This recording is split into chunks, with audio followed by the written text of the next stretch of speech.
Cé bhfuil cairn craobhcha na hÉireann bótaigh Limneach le blianta beag anuas, tá breis is cá scór bliain ann ó bhódar craobh Mionúir na hÉireann siar sa bhliain 1984. An éireocht leis an bhearn chumasach seo an carnachart a bhaile den chéadúir le 12 bliain, nó an éireocht leis na Tipperary a drío craobh leis de 5 bliain a bhóchant. Brian Tyres agus níos de bhaldrathe a háman tráchtruachta.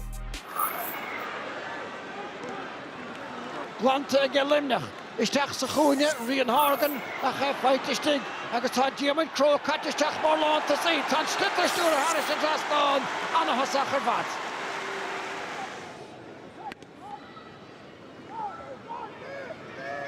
A nuas ag líán cíana, breist a nuas ag Morrison, Nelligan a dierig shelvach no húta hennig an son, an lán cholig atgiljór meultamach, get tusa Iberdorn Chun Morrison, agus sin búrta go hálan ar fad. Fer huber fád a bhí mar sprucach, an fer má fachta ar siút. Stachan sa di Morrison, agus tá se siút nis trist sealach a havistig, agus tá William Ryan Fevrú an sa tak ar hen alive a clay, agus Pete Annabra.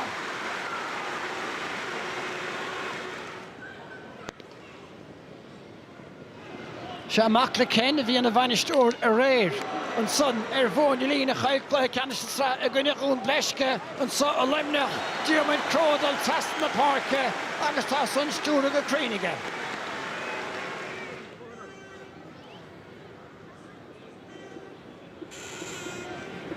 Níor bheith sin an pucslas a barriamh ach tá sellh búte a gesta Tipperary agus iad a gemecht lehanis. Fer Lord Parker Ross chan Keen Waters a dierig a chur da bhaile. Ach tá Shane Ryan treis a choramíocht a chimead. An ish an pass chur a bheras an son ige buntáiste húrtig an réitóir. Bed na bach ein gáile Christon ige Christon le buntáiste mar Buaicphointí. Shane Ryan a dhéon rúthar an a bhrá cúpla diomtain. Ceann má botún an son ige William Ryan Morrison éire chaithúlaach ní dhéana sé éon botún an son. KJ done a stóile matá níos a feide William Ryan nún slíile timppel.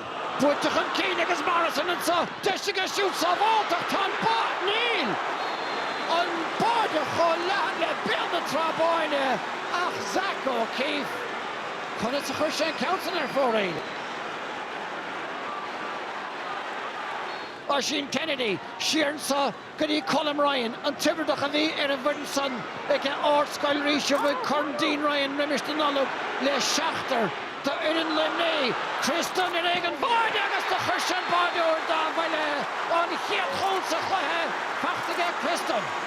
Go Hurling ag Christon, héan a caharan is ag hana féin ach an críoch seo ní raibh seans ar bith ag Sam Collins.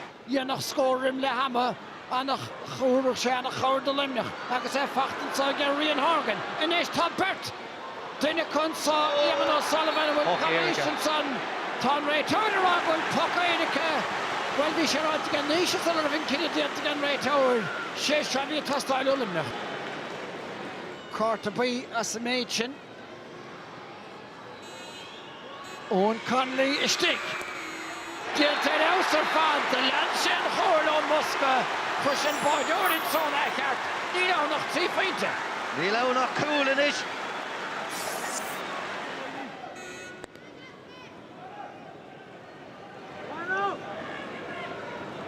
Ráhíle dia cúiche sa seascada cúidan a takeisteach an sa níos mar sin seo seansa fólaí Zach Bennis ar déidir hir tá sé fachta nach mór aige Éireann O'Sullivan. Tá an cóirtucha aige an gosin tá an stuttar Harris a drasnáin an chéad scór sa tarna le ag buachlaí na háte. KJ Dunn ar déidir hir a raibhisteach leis an seans bútear aus aige Crow agus tá sé caite chóthaige le héadaí an bháilteacht sa bhátan san go díal ar fad aige Conor Collins sa bhar na bail.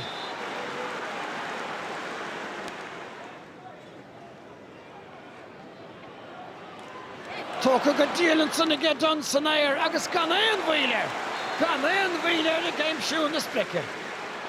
Harris ach tá chosint láidir an bóta sa obair bhaige Hennessy agus Nelligan inis gafa trastan na parke. Seans le Luimneach an count sa bhuachtant. Tá ige Waters ómige bán a chur fa hennig cais an count sa réim siú agus tá méid sin dianta. dhéann san le Fearnlár Parke Tiobraid Árann Crón a hasam tá Tiberdach sa deire húinn san Ceannais Iomána ach deire hir ard leis sa agus tá KJ Dunn a rás isteach tóca sé féinte an cinenne ceart cinnte. Can Ryan a techt ach tá sé le cinéisisin sa íonna tuchar a chur muile a líadar níor chuir sé stop leis. Trascaí John O'Riordan atá ciúin go mat an óna. Isteach an iscaín anna dí Gavin O'Brien. Chiad ceann búirte é Gavin, dtíar go héine oscailte Lancashire an chosan tóra agus a bhfuil brat le hárdach. Déanta go maith é Gavin O'Brien. Sin míl ór níos fear ó Limneach an sin. Slitter tapig isteach Bert chun tosig anna chud spás os a chórach. Ní scór éasca sin a réachar ó Gavin O'Brien a le héad a scór. Ryan, you hold. Bed le meach Hennessy Trishan, come on, a chur féin stitter seachas a bheith dírig ír a láil an áideach tá Morrison í a leisteach seo hen bail. Well, bhí chur come on the wood sean cúile, sean sile. Well, fóríl caigúil súile, seawic gan muir cúil sin, neach a hénig an stitter nechar. The gimmert, gan lucht, tá go leor batúin an íanamh, tá Éamann O'Sullivan a dolisteach, tá seansar chúl, tóca me Peters Éamann, ní leann an éiseach an bhearnas lú. Tóca ge KJ Dunn, ferthúir mi bhara a fihim le Kriston techt, agus tá Bob Woodson a Conor Ryan, a rís Sam Collins, tá sórchlaithe, imire gan má deúid, taca a gáid, Limneach, bóta a bháin eile, an Fearnlár Parke Uniméidsin, Morrison, búirte leis a Dave Lína, tá an rahí istigh sé seo Conor Kennedy, caiise go bheith cuairmach gan puck saoir a géile, tá Peinte géilte mátá, agus tá an tarna ceann fachta gan gnéide. Agus tá neomata san nachmór Milte, James Finn, búirteach an clínige James an Hardenson le Dunn agus brise fachtan sa agus tá KJ Dunn, tres Peinte le chlárú, rud a hágan inis, sící natara. Agus a rís an dain séir a bhuiin le Chris Dunn. Stígar immen le Carnóga, Brisin an Schlitter, hig KJ Dunn, Corrib sé tacht, Coolín, Alling fight again. Neil Portland ní seinte fós, Gavin O'Brien a tang a Buaicphointí again, Gavin O'Brien! Trastan Mionúir, Tommy Corran, tá Diarmaid Mullins a Portland the Keys slicked them. Oh, le héad a cool, Gavin O'Brien. Oh, ní credin sin é, ní credin to Tiobraid Árann, ní credin héine. Gavin O'Brien, bhí sé cófad amach, agus é preba Trastan cool bóra, seansar bheith ón Conley.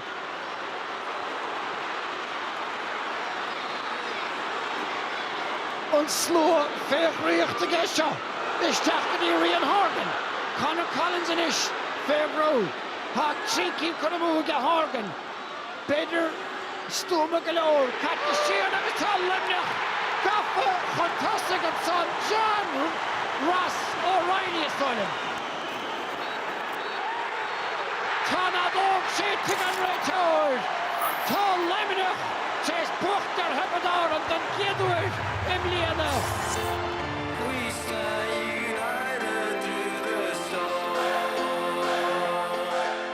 Tipperary, fantastic team. We struggled in the first half. Kriston in eigen báid agus do chuirsin báideoir dá bhaile an chéad chósa chutha.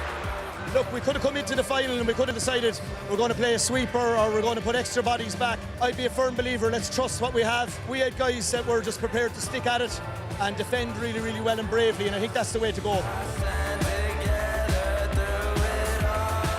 Tá réiteoir bhfuil tucaídice ón Conley istigh. Díaltar ausar fad de lean sin chóir ó Musca. This team, in fairness to us, is our 8th game and in no game have we given up. Spirit and heart, Micheál, will get you a lot of the way. Caiise ceann a réimsú agus tá méid sin díalta. Agus a bhfuil brat le hárdach. Díalta go maith é Gavin O'Brien. Bhí chur cumán an do bhúd sean cúile, sean sile. We've kept going and going and going. Gavin O'Brien a tang a Buaicphointí again, Gavin O'Brien!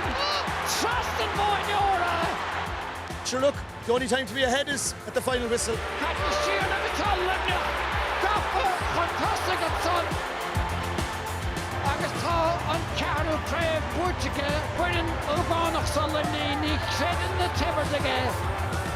We're just delighted, it's been a long time and now it has to be a start for underage in Limerick again to try and get back here more and more.